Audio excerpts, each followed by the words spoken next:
Tonight, Democrat Abigail Spanberger and Republican Winsome Earle-Sears, they left the debate stage in Norfolk immediately. They did not stick around to talk to reporters or supporters. It was an hour full of contentious interruptions. Benevolent Association. Ms. Earle-Sears, Ms. Spanberger is talking. Please let her finish. But you voted for that. Ms. Earle-Sears, my opponent, Ms. Earle-Sears, you are just intruding on time here. The current Lieutenant Governor of Virginia has not. Yeah, could you make out any of that? Not much. Yeah, our Marcella Robertson joins us live from Norfolk State University. And Marcella, even though the economy is the #1 issue for voters, we really didn't get a clear picture of how these candidates plan to move Virginia forward. Yeah, absolutely. Good evening to both of you. I mean, the economy is huge, right? It's the #1 issue when it comes to the polls. We've talked to voters, and they say the cost of living is really the top issue and what they were hoping to hear from both candidates tonight.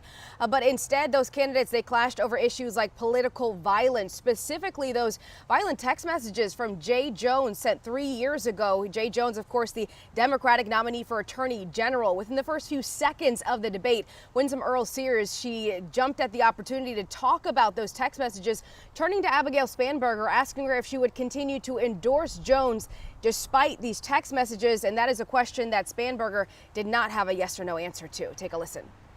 The comments that Jay Jones made are absolutely abhorrent. I denounced them when I learned of them, and I will denounce them every opportunity I get. The voters now have this information that was withheld for them. You're running to presumably for political reasons. But the voters now have the information, and it is up to voters to make an individual choice. I'm wondering why my opponent won't say beyond it's abhorrent and disgusting, why she won't say it is not okay and that he must leave the race because Jay Jones advocated the murder, Abigail, the murder of a man, a former speaker, as well as his children.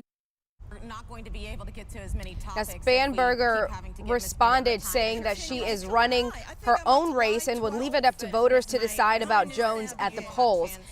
She also went on to say her opponent refuses to denounce this kind of rhetoric when it comes from the Republican side of the aisle. Tonight, the candidates also debated, guys, about a number of different issues: transgender student policies, education, and reproductive rights. Marcella, what about this ongoing government shutdown right now? It's impacting so many Virginians. How did the candidates address that?